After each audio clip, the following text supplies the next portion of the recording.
Encore à veiller à ce que le chef du gouvernement soit quelqu'un de pro-chinois. Bonjour Isabelle, je me trouve au centre de dépouillement où Carrie Lam vient d'être élue chef de l'exécutif. Elle est en train de se faire son premier discours. C'est toute une surprise tant Pékin a manœuvré en coulisses pour s'assurer qu'une nette majorité des quelques 1200 membres du comité électoral la soutiennent. L'ex numéro 2 du gouvernement était la seule à avoir la confiance de Pékin, au contraire de ses deux rivaux, l'ancien ministre des Finances John Tsang et le juge Wu Kokwing. Notez aussi que Carrie Lam est bien mieux élu que ne l'avait été son prédécesseur Tsai Ing-wen. Les démocrates possédaient un peu plus de 300 voix dans ce comité. Ils avaient annoncé soutenir son rival John Tsang. Ils n'ont pas réussi à entraîner derrière eux d'autres électeurs. Ils ont juste démontré leur capacité à se rassembler, eux si souvent divisés. Alors, Carrie Lam élue, que va-t-elle faire maintenant de cette victoire? Le plus dur reste à faire, peut-être.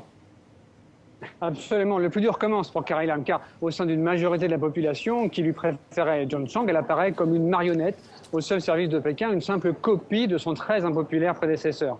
Son principal défi sera d'affronter une opposition toujours plus forte. Trouvera-t-elle le moyen de rassembler les Hongkongais, de faire avancer la ville pour résoudre ses problèmes, à commencer par le logement hors de prix?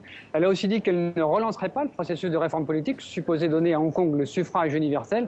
Ce sera une source de frustration, voire de radicalisation des jeunes Hongkongais. Carrie Lam entrera en fonction le 1er juillet, jour symbolique. Ce sera les 20 ans de la rétrocession à la Chine de l'ancienne colonie britannique. Merci.